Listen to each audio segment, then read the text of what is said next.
నమస్తే అండి. నమస్తే చెప్పండి. మనం చూసాము గేమ్ చేంజర్ ఈవెంట్ తర్వాత ఒక మణికంఠ అనే ఒక అబ్బాయి, చరణ్ అనే ఒక అబ్బాయి యాక్సిడెంట్లో చనిపోయారు. బట్ 5 లక్షలు దిల్ రాజు గారు కూడా ప్రకటించారు. పవన్ కళ్యాణ్, రామ్ చరణ్ గారు కూడా మీ అండగా ఉంటామన్నారు. దానిపైన మీ అభిప్రాయం ఏంటి? దానిపైన అభిప్రాయం అంటే వాళ్ళు ఆ మాత్రం హెల్ప్ చేశారంటే మేలే.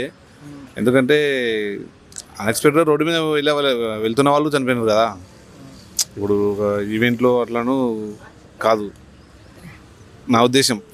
అంటే 5 lakhs ఇచ్చినంటే మంచిదే వాళ్ళకంటే, ఏదో కొంత ఆర్థిక సాయం చేసినట్టే కదా నా వంతు.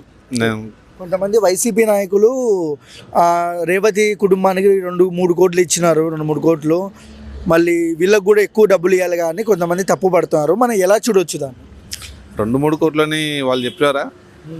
యాక్సిడెంట్ అయ్యి చనిపోయిన వాళ్ళు లేదు కదా. వాళ్ళు మస్తు చెప్తారు రాజకీయ నాయకులు. నాకు తెలిసినంత వరకు అయితే ఇచ్చలేకుంటాను నేను అనుకుంటున్నాను. ఒకవేళ వాళ్ళు చెప్తే నేను నమ్ముతాను. వాళ్ళైతే ఏం చెప్పలేదు కదా చనిపోయిన వాళ్ళు, వాళ్ళ తల్లిదండ్రులు, పేరెంట్స్ కానీ. అవునా కదా? మరి అలాంటప్పుడు ఎలా అంటావు? సరే వాళ్ళు ఇచ్చారని కూడా మనం గ్యారంటీ చెప్పనీకి రాదు.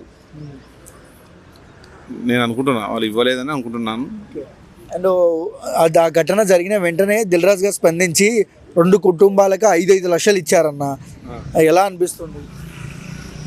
వాళ్ళు చేసిన పని మంచిదేనని అనుకుంటున్నాను.